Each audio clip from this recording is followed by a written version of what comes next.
What are the odds? I haven't seen or heard from her in 10 years. Of course, that's because I disappeared and did everything I could to not be found by her new husband, and his family. I was pretty successful at it too. Yet there she was, standing in a booth at the expo for the same convention I was attending. She even walked right past me without even recognizing me. When that thought struck me, I began to form a plan. Oh yes, I can be a real jerk at times. I should give you a bit of background here. You may also be wondering why my ex-wife's husband's family would be looking for me. It probably has something to do with the fact that they, at one time, were also my family. You see, her current husband is biologically my older brother. Of course, his parents are also biologically my parents, and his two younger sisters are my biological sisters as well. When everything blew up, I simply walked away and created a new life for myself. So, my name is Marvin Anderson. It's been my name for the last 10 years. Marvin, because that was my given middle name. And Anderson because I looked up and saw the sticker for an Anderson window when I was trying to think of a good last name to use. The woman I've been talking about is Beverly Curtis. She was Beverly Stinson in high school. Long drawn-out high school romance here. Use your imagination. Yes, we were high school sweethearts. Yes, we gave each other our virginities after our senior prom. Yes, I was in love with her. Yes, she was in love with me. Well, okay, with my family's money too. Too bad I didn't know that at the time. Yeah, my family had money. Mom and Dad owned a medium-sized manufacturing plant. We manufactured electronic components. We had several standard components, but that wasn't our main source of income. Seriously, the Chinese kicked our butt with their prices. We kept it up with the Made in America requirements. Most of our market was small-scale, high-value items. It was specialty components that we designed and built based upon the customer's needs. It turned out that it was highly profitable. Okay, so some info on my family. There was Mom and Dad, of course. They started the business before I was born. Dad had a degree in electronic engineering. His best friend had a degree in manufacturing engineering. My great-grandfather on my dad's side had made a ton of money during the Depression by loaning money to people who couldn't afford it to buy houses. When they couldn't make the payments, he foreclosed on the land. He actually sold the same piece of land several times to different people. Maybe that explains where my family got their serious lack of morals from. So Brad is my older brother. I told you about Mom and Dad. I also have twin sisters that are younger than me. Truthfully, they were the babies of the family and the only daughters. Yes, they were spoiled. Their entire outlook on life was that if it didn't directly affect them, they didn't give a rat's behind. If it did somehow affect them, they went with the decision that least affected them. That probably explains their behavior when the stuff hit the fan. So, cliché after cliché, we got married just after our sophomore year in college. We had been married for 5 years when I came home early one day and found her in bed with my older brother. Long story short, I was just a stepping stone to her. Brad would eventually take over the family business, and I would remain a glorified worker bee. Sure, I would be technically second in charge, but it would be Brad with all the power, prestige, and access to society. Bev and I went to high school together. We had started dating during our senior year. We both went to the local college. She ended up pregnant at the end of our sophomore year, so we got married over the summer. She dropped out to raise the baby while I went on to finish my degree. We had lots of help from my family. We were both 20 years old when we got married. Once Jenny turned 2 years old, Bev went to work as an administrative assistant at my family's business. They had an on-site daycare for their employees. I had to wonder how she got pregnant since we always used condoms. None ever broke as far as I know. She had a bad reaction to the pill, so she wasn't on it. Oh well, stuff happens. I did notice that there were a couple of weird episodes over the next 5 years. Twice she had some strange issue that prevented us from having sex for about a week. I didn't really think much of it at the time. I wanted more children, but it hadn't happened yet. I was hoping that we would have a boy this time. I did love my daughter, but every husband wants at least one boy to carry along the family name. Yes, I hear all you feminists out there who say the woman can keep her married name. I also hear all of you screaming that a father can teach his daughter all the things he can teach a son. Yes, girls can be gearheads and appreciate muscle cars and racing just like boys.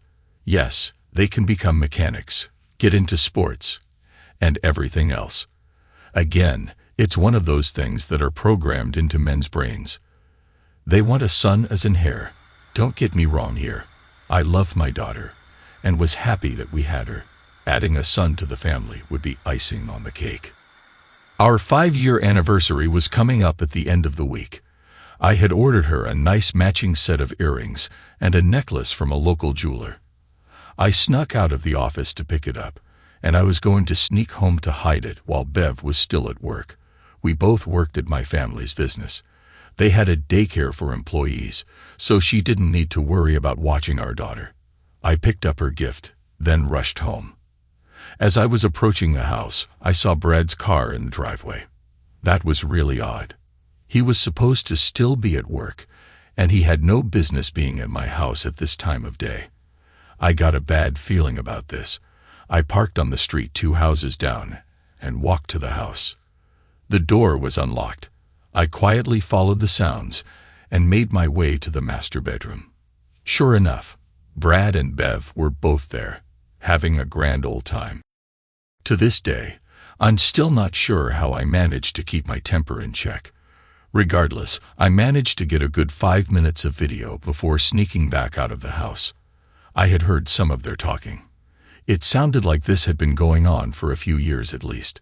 Despite the rage that I was feeling, I knew that I had to take the time to get all the information and put a plan together. Flying off the handle would only cost me more money and humiliation. The divorce laws in this country screwed over the innocent husbands while rewarding the cheating wives. That was especially true if there was a child involved. She would get the house, and I would get the mortgage. She would get custody and child support, and I would get missed visitations. She would get alimony, now called spousal maintenance, and I would get the honor of paying her to have sex with other men. In order to minimize the damage, I had to keep this a secret until I was ready to strike. Oh, and she would not be getting the jewelry I just bought for her. It took 3 months before I was ready. Now, you may be expecting me to tell you all the clever ways I went about avoiding having sex with the woman, and you would be wrong. She is a beautiful woman with a fantastic body. I drilled her as much as I could.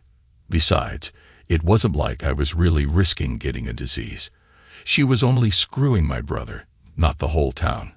The other thing was that if I tried to suddenly begin avoiding sex, she would get suspicious. No, I didn't in the award-winning performance of being the loving husband and father. Besides, I did not want to pay someone I don't know to get off. I didn't mention it before, but I was the 8th manager for the company. It became apparent that the rest of the family thought so little of me that they must have never even thought about that little fact. My team was responsible for all the software, hardware, and programming on every computer and machine in the company. I had unlimited access to everything that required any sort of computer code. I am the only one in the company with what I call the God codes. Those codes give me unlimited access to every machine the company owns: laptops, desktops, smartphones, CNC machines, 3D printers. Hell, I even reprogrammed the coffee makers in the break room. A little piece of advice: if you're going to screw over the it guy, don't use company assets to discuss it. 5 minutes after getting to my office, I was reading all their text messages and emails. Yes, I said all their messages. I started with just Bev's and Brad's. From there, I found out that my parents had known about it as well. One text from Mom was even discussing it with the twins and cautioned them to make sure that they didn't somehow let me know. Yes, my entire family not only knew that my brother was screwing my wife, but they also seemed to approve of it. Now you were probably thinking that I was at the edge of the breaking point. You would be correct. I really didn't see how this could get any worse. That was when it got exponentially worse. Jenny wasn't even my daughter. She was Brad's daughter. Those 2 episodes that I mentioned earlier that prevented us from having sex for a while. Abortions. She had 2 abortions because I was the biological father. She had Brad's baby but aborted my 2 children. They needed to pay. They needed to pay a lot. The more I discovered, the more I planned.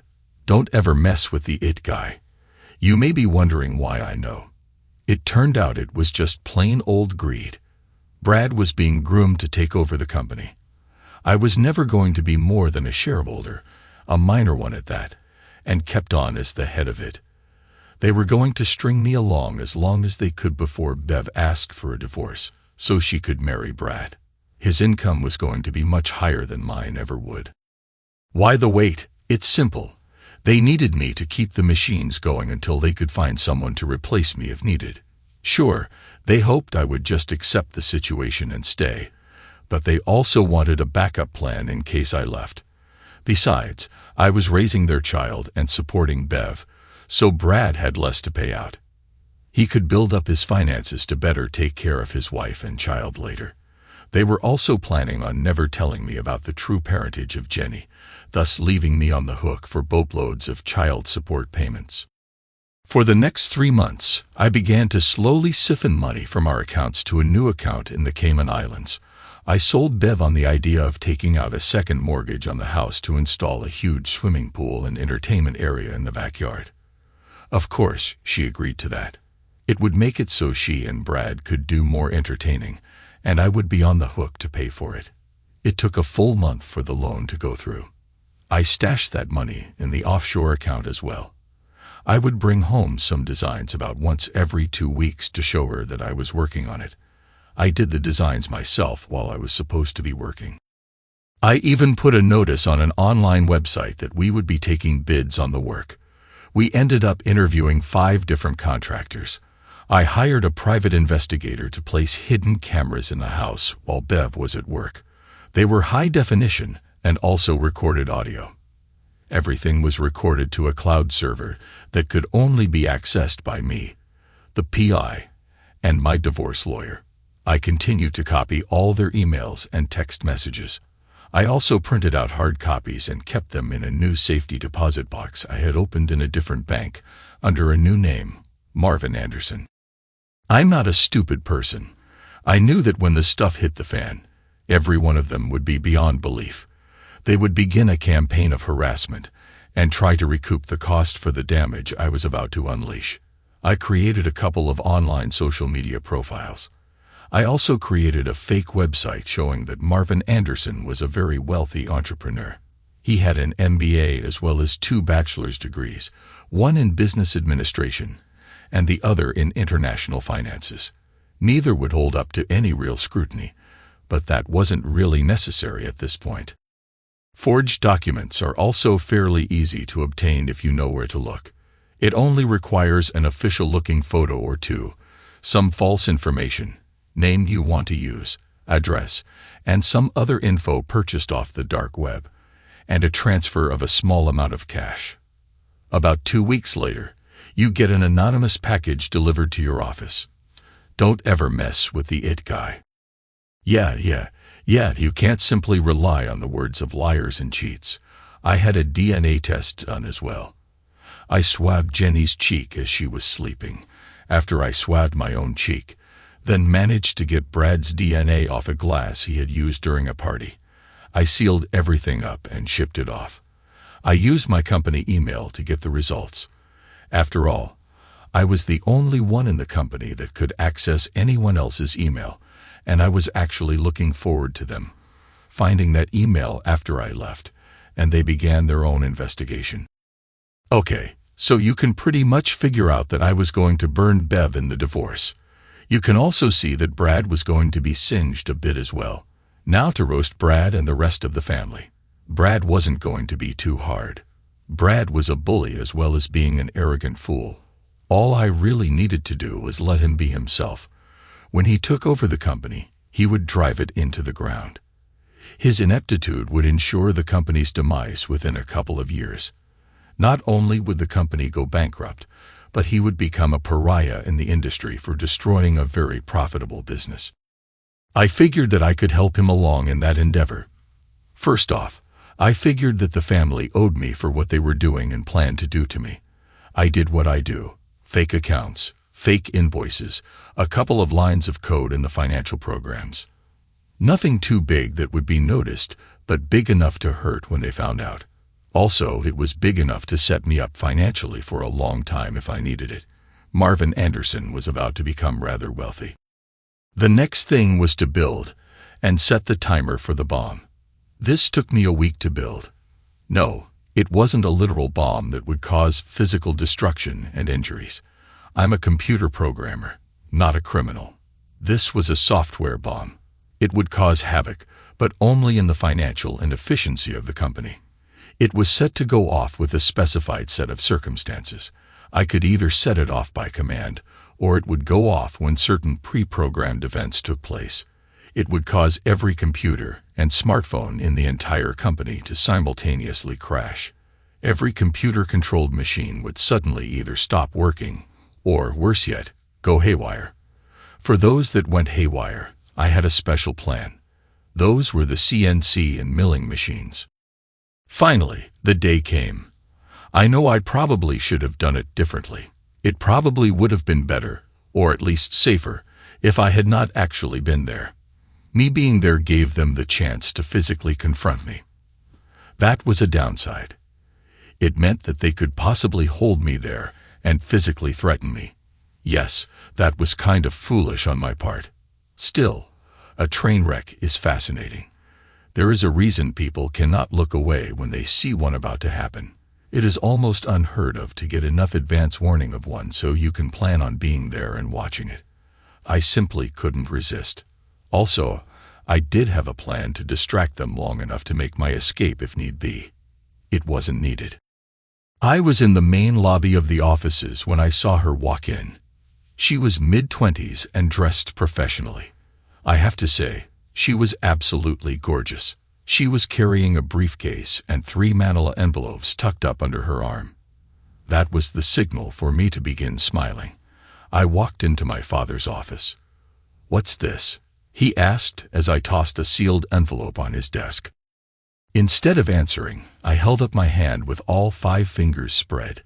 5, 4, 3, 2, 1. I counted as I lowered my fingers individually. During the countdown, a loud moaning wail was heard from outside. 5 more fingers were held up and another countdown. "What the hell?" A man's voice was heard yelling. One last countdown, and the blonde bombshell appeared in my father's doorway. "Mr. Nathan Curtis?" she asked in a Georgia drawl that sounded like peaches and honey. "Yes, I am," he replied. She handed him the last envelope, then stated, "Y'all have been served. Have a nice day." She took a quick photo of him holding the envelope and was out the door. That should explain everything. I laughed and quickly made my exit before anyone could get their wits back and make my departure difficult. The letter that I dropped on my dad's desk was my immediate resignation, citing a hostile work environment. This was based upon the company's management and owners accepting as well as encouraging the sexual relationship between the president of the company and the wife of one of their managers. Of course, Bev was served with divorce papers, and Brad was served with a lawsuit for creating a hostile workplace and alienation of affection. I was also suing him for back child support, as well as future child support. I had removed all of my personal effects from my office a couple of days ago. I also had quietly removed everything that I wanted from our house. All the financial stuff had been taken care of as well. The divorce gave Bev the house, and I had cleaned out most of the savings account. My lawyer had a power of attorney, so she could act on my behalf without me actually being present. When the door closed behind me, Michael Curtis died, and Marvin Anderson came to life. That was the last time I saw any of them for the next 10 years. Counseling was ordered. My lawyer had no idea where I was, and I wasn't telling her. It was dropped. I was ordered to pay child support. My lawyer had all the evidence that she wasn't my child and that they had deliberately deceived me on that fact. My countersuit against Brad for child support was successful. She tried for alimony. I was no longer employed, and she was now making more money than I was. My lawyer graciously refused any alimony payments from her. As for the house, my lawyer produced a quitclaim and told her she could have it. The rest of the assets that were still there were given to her. Brad was moved in before the week was out. I had relocated to the West Coast, so the alienation of affections lawsuit went nowhere, as they usually do.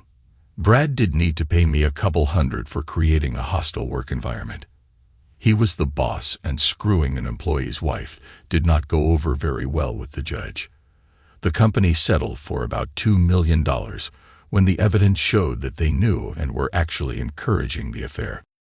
I ended up with just over $4 million between the lawsuits and all the money I skimmed, as well as the investments and savings I took. Yes, she should have gotten half the savings and investments, but good luck finding me or the money. I waited for about 6 months after all the suits were settled before I triggered the bomb. It fried the servers and rewrote all the coding for the CNC machines. Financial data was lost, and the machines began spitting out products that were out of spec. It took 2 weeks before everything was fixed. That was 2 weeks with no production. That threw off a lot of the scheduling and caused several missed deadlines. I ended up starting my own IT consulting company. I used an offshore LLC to keep my name off of it. I became fairly successful. 2 years after I left, I was involved in a traffic accident. It required some rather significant facial reconstructive surgery. I decided to use that to my advantage and modified a few features that I really didn't like. I always thought my nose was too big, so I had it made smaller. My chin was a little weak, so I had that fixed. Just a couple of small modifications. Since I always hated my chin, I had maintained a goatee since I was 18 years old. Now with my chin reshaped, I began going smooth-shaven. With just a couple of minor changes, I looked completely different than I did before. The trucking company that owned the rig that plowed into me was paying for it anyway. One other change was that I was also in much better shape. I was always fit, but not overly so. Sure, I spent a couple of hours a week in the gym, but it wasn't exactly hardcore workouts. It was mainly just to keep me from getting soft. After the accident, I had to go through some rather rigorous physical therapy that got me into the habit of working out harder. Yeah, it sucked at first, but I soon discovered that it made me feel a lot better. I began to also notice that I was looking better as well. Before, my stomach was flat. Now it had a defined hard six-pack. My chest, legs, and arms bulked up as I added muscle. I went from an average sort of thin office worker to a muscular, confident man. Yes, it was totally their fault. The driver was on speed, had been driving for too long that day, had forged his logbook, and the truck was lacking in proper maintenance. I ended up owning the company after that. I immediately instituted new safety rules and ended up firing 5 drivers. The reputation of the company improved, and we were getting more business. I had to sit with the NTSB regulators and outline my plan for improvements first. I kept them updated. Once the insurance company saw what I was doing, the insurance rates dropped as well. It didn't take long for my new policies to get around, and the reputation of the business increased dramatically. We delivered on time and safely. I had hired a couple of new mechanics and made sure that all the trucks and trailers were properly maintained. So between my consulting business, the trucking company, and a plethora of good investments, I was very well off. And now I was looking across the room at my ex-wife for the first time in 10 years. Those old feelings of betrayal and anger began to surface again. Sure, I got all of them out of my life, but they never got punished for what they did to me. I never got any real revenge on any of them. That's when an evil plan began forming in my head. I would pay them back, just the same way they betrayed me. It was obvious that Bev hadn't recognized me. She had walked right past me, looked directly at me, and smiled. It was one of those smiles that women give to a man that they are attracted to. It wasn't really flirty, just probably unconsciously telling him that she finds him attractive. This was going to be fun. I knew her weaknesses and motivations. It was just a matter of using the proper bait on the hook. I had exactly the proper bait I needed for this. Suddenly, I had a thought. I pulled out my phone and checked the date. Yep, perfect.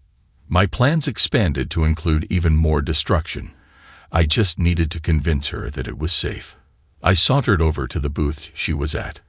I really had no use for anything that her company provided, but she didn't need to know that. I began looking at the brochures on the table, pretending to be interested. "Do you have any questions about any of our products or services?" a feminine voice asked. Pretending to see her for the first time, I answered, "Actually, I do have a few questions, but I am afraid that I don't really have the time right now to properly get all the information I would like. I am interested in a couple of products, and I am looking at needing a large supply of each. Unfortunately, I am on my way to a meeting right now." "Oh, okay. Can you stop back by later?" "Unfortunately, I won't be available until about 7 o'clock this evening. I believe that's when the expo closes tonight. Tell you what, here's my card. I'm basically just going to be hanging out in my hotel this evening, so give me a call, and I can meet you somewhere and answer all of your questions." Yep, the prospect of placing a big order had her interested. Now to get her to buy. "How about this? I'll make dinner reservations at Mario's for 7 o'clock. It's right here in the hotel, and I have heard it's one of the best Italian restaurants in the city. You can meet me there for dinner, and we can discuss what your company has to offer." Deliberately looking down at her left hand, I added, "And you can bring your husband along as well. After all, it's a business dinner. Oh, and here's my card. My name is Marv Anderson.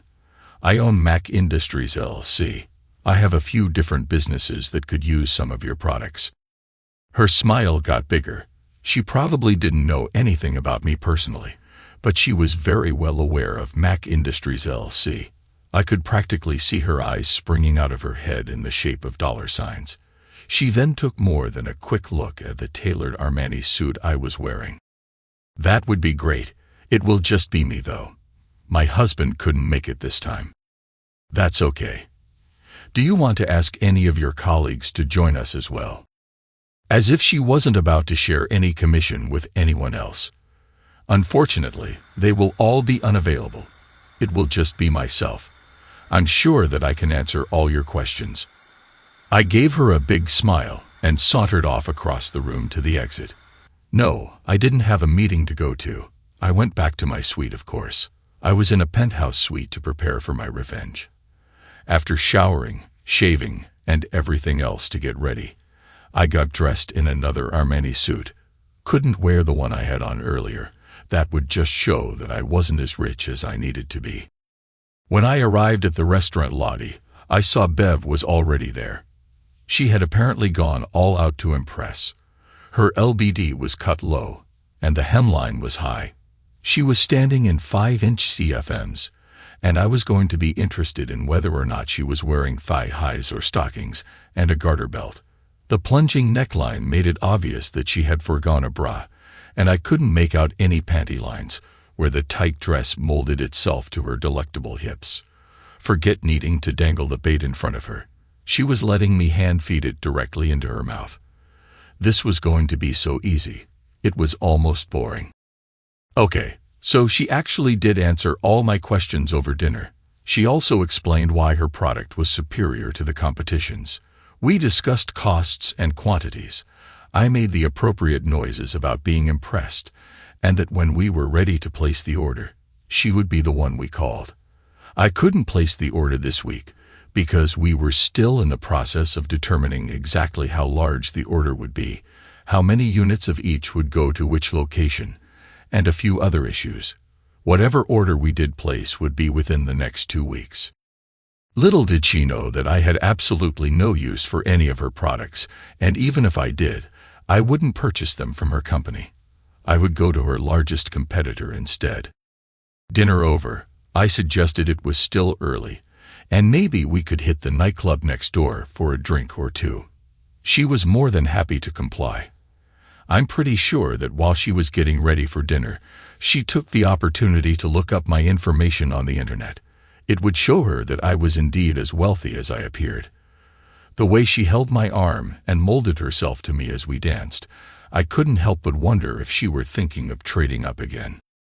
After a couple of drinks and several dances, we were up in my suite. No, she wasn't drunk. She knew exactly what she was doing. She was the one who suggested it. Yeah, I could see the dollar signs shining in her eyes. Oh, and I had discovered as we were sitting in the club that she was indeed not wearing panties. Instead of even the slightest protest as I had slid my hand up her thigh, she just smiled and spread her legs wider in invitation. "I'm not on the pill," she huffed as I was kissing and nibbling on her neck and earlobe. "Don't worry. I've been snipped. Allergic to latex, so I can't use condoms," I replied. "I would love it," she smiled. She probably should have thought a bit more about it, but I was doing everything I could to distract her. We went 3 rounds that night. The next day, she moved all her things into my suite. We had sex every night. "So, is there a Mrs. Anderson, fiancée, or girlfriend?" she asked on the last morning of the conference. I was wondering if she would eventually ask about that. It was blatantly obvious that my left hand was unadorned. Now, maybe I could have a bit more fun with this. No, I was married for a couple of years, but we split up. We just drifted apart. We were too young when we got married, and we ended up divorced. I haven't found anyone else yet, but I keep looking. I'm thinking that it's time I settled down now. Well, I would definitely like to see you again. I find myself becoming quite attracted to you. It's not just that you are a fantastic lover, but I also enjoy our conversations, and just being with you. What about your husband? You being married might cause some issues if we were to begin dating full-time. We're really no more than roommates right now. We don't even sleep in the same room. I can't even tell you the last time we had sex. Before I can start putting any real effort into a relationship, I need to deal with several business issues. I'm going to be doing a lot of traveling for the next few months. I'll get a hold of you when I'm through if you're still available. After 2 more rounds of sex, we cleaned up, packed up, and checked out of the hotel. She went her way, and I went mine, with the promise of keeping in touch.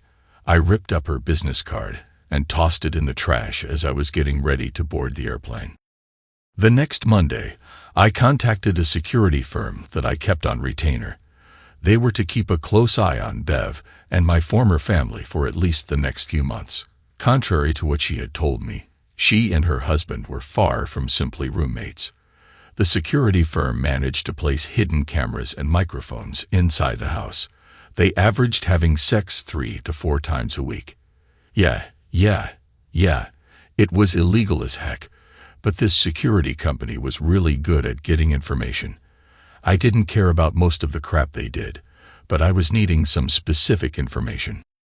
One thing I found out was that, surprisingly, Brad was completely faithful to Bev. At least he was now. Can't say for sure about the previous 10 years. He was also wanting another kid, preferably a boy. I also found out that they had a ritual for the night before either one of them had to travel. They each tried to wear the other one out with sex. That made me smile. It was 2 months later when I got the last piece of news that I was hoping for. I watched the camera feeds as she was setting up the living room for when Brad got home from work. I watched the reveal. When Brad stepped through the door, "Congratulations, Daddy. You managed to knock me up again." He was stunned, then overjoyed. "How far along are you?" he asked. "About 2 months. You must have done it either the night before I had to leave for that week-long conference in Las Vegas, or it was the night I got back." Apparently, she still believed that I was shooting blanks. She did call and leave a message, tearfully telling me that she and her husband had reconciled. She wouldn't be able to run off with me now. That gave me a good chuckle. After that, I had the security company remove all the cameras and stop watching them. I could get the rest of the information on my own. I set a reminder on my Outlook calendar for a couple of months down the line. It was just about dead on 9 months after the conference. I was checking the birth announcements in my hometown. There was a picture of Bev holding a newborn baby boy with a smiling Brad looking over her shoulder. I had completed the changeover in management of all my companies, and I was now looking at the picture over the internet from my villa in Costa Rica. No, I wasn't going to stay holed up here forever. It was just one of the places around the world that I owned. Besides, I was no longer Marvin Anderson. Good luck finding him. Besides, he wouldn't matter anymore. They would soon figure out that was just an alias anyway. Time to finish my revenge. I switched over to a new Gmail account I had set up just for this. Now let's quickly see the story from the eyes of Beverly Curtis. It was 2 weeks since little Marvin was born. I'm still not completely sure how I managed to convince Brad to name him that. No, I was under no illusions that Marv was actually the father. Marv had a vasectomy and was shooting blanks. He even showed me the medical report he had done. Brad had managed to knock me up the night before I flew to the conference, or the night I got back home. I simply wanted to name him Marvin to secretly remind me of the fantastic week I had. My husband was ecstatic that we finally had a son. At first, he's been acting a bit weird since a couple of days after the birth. I'm not sure what's going on, but something just isn't right. I had just put the baby down for a nap. Jenny was in her room, probably texting with her friends. I was just about to start making dinner when the front door suddenly slammed open. "You cheating witch," Brad yelled at me. "How many times have you cheated on me?" I was shocked. I mean, there was no way that he could have found out about Las Vegas. Okay, sure, I had started thinking about trying to snag Marv. Brad did have a lot of money, but Marv was a whole lot wealthier. Then when I found out that Brad and I were going to have another baby, I just couldn't leave Brad. "What are you talking about, Brad? I've never cheated on you. Seriously, it's been over 9 months since that conference in Vegas. There's no possible way he could have found out. At least there could not possibly be any proof now." He threw an envelope at me. It was at that point that I noticed his parents and the twin sisters had followed him into the house. I managed to just barely catch the envelope before it fell to the floor. "Who the heck is he, Brad? I don't have the slightest idea what you were talking about." About 2 weeks ago, I got an email with a link to a website showing a load of videos of you screwing some strange guy while you were at the conference in Las Vegas 9 months ago. It also suggested that I get a DNA test done on the baby. It said that there would be a couple of surprises in there. One big surprise is that I'm not the biological father. He took several deep breaths, then continued, "I want to know who Marvin's real father is." I was shocked. Brad is his real father. That's when I opened the envelope. It was the result of a DNA test. It said that Brad was not the father. Well, actually, it said that there was only about a 40% chance that he was the father. Marvin carried some of the DNA Brad carried, but there was some other DNA that neither of us possessed. "Look, Brad, it shows that you and Marvin carried the same DNA." "No, it says that he carries only some of the same DNA. At best, it says that I would be in." He stopped speaking and got a really strange look on his face. "Oh my God. Michael, that scream came from my mother-in-law." No, it couldn't be. Sure, there might have been a very slight resemblance, but Marv couldn't be Michael. DNA doesn't lie. Brad was definitely not the father, but he was a close relative of the real father. There were no other male relatives except Brad's father close enough to be a match, and I had definitely not had sex with my father-in-law. Marv was the only other man I'd slept with, and I realized that week was my fertile time. I was absolutely shocked. Suddenly, I began thinking, Michael was a genius with computers. How hard would it have been for him to fake a medical document like that? Then I remembered those 2 abortions where I took care of the 2 times that I had accidentally gotten pregnant by Michael. I had purposely avoided having any children from him. Now, in the irony of all ironies, I just had his son. I had cheated on Michael with his brother. I had now accidentally cheated on Brad with Michael. He knew, and he did it on purpose. I screamed out. "What are you talking about?" Nathan asked. I didn't recognize him. He looked completely different than he did 10 years ago. I'm sure he recognized me, though. He knew all the right buttons to push. He knew exactly what he was doing. He seduced me. He told me that he had a vasectomy. He even showed me a medical report. My cycle is as regular as clockwork. He must have remembered that I would be at my peak fertility that week. Oh my God, he must have remembered that I had those 2 abortions and purposely avoided having his children. Well, screw him. He sued me for Jenny's child support, so now I'm going to sue him for his own child support. Much as Michael Curtis had disappeared before, Marvin Anderson no longer existed. Brad's attempted child support suit went exactly nowhere. You can't sue someone that doesn't exist. Brad and Bev ended up staying together.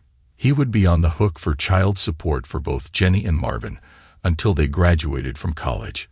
He would also have to pay child support, spousal support, the mortgage on the house, and at least half of all their assets. It was cheaper to keep her. They stayed together, but their relationship was permanently destroyed. Now they were living in a loveless marriage and simply became roommates with benefits. They still had sex occasionally, but it was just sex. There was no more making love. Now it was simply 2 people relieving their urges. They sold the house and quietly split up as soon as Marvin left for college. Don't worry about little Marvin. Sure, he was not the offspring of the favored brother, but he was still a cute, happy baby. His grandparents still spoiled him, and his mother still had her maternal instincts. The decision was made to never let anyone know about his true parentage. Besides, Brad always did want a son. They never did have any more children. As for me, I did end up getting married again. We have 3 children, 1 boy and 2 girls. I dote on them constantly. Every once in a while, I do think about my other son out there. Yes, it would be nice to visit with him and have him in my life, but that is simply not a possibility. Perhaps after he turns 18, I might see about quietly reaching out to him. When I finally die, he will be in for a shock. He is included in my will. As for my parents, I sent them 4 anonymous emails. The first one told them that I got married. Obviously, they were not at the wedding, and they never got to meet their new daughter-in-law. The other 3 emails were to tell them about the births of their grandchildren that they would never see. That was my punishment for them. I hear that they have spent a fortune on private investigators looking for me and my children. Good luck with that. So, you probably think I am a real jerk for what I did. I won't really argue with you on that. Just keep in mind what they did to me. I think I deserved a little payback. My brother cucked me, so I turned it around and cucked him. She purposefully refused to have my children when we were married, preferring to have my brother father her daughter. So I tricked her into having my son while she was married to my brother. I think that's justice. Thanks to everyone who took the time to listen to today's stories. If you enjoyed it, please consider liking and subscribing if you haven't already. Feel free to share your thoughts on the events in the comments below. Take care.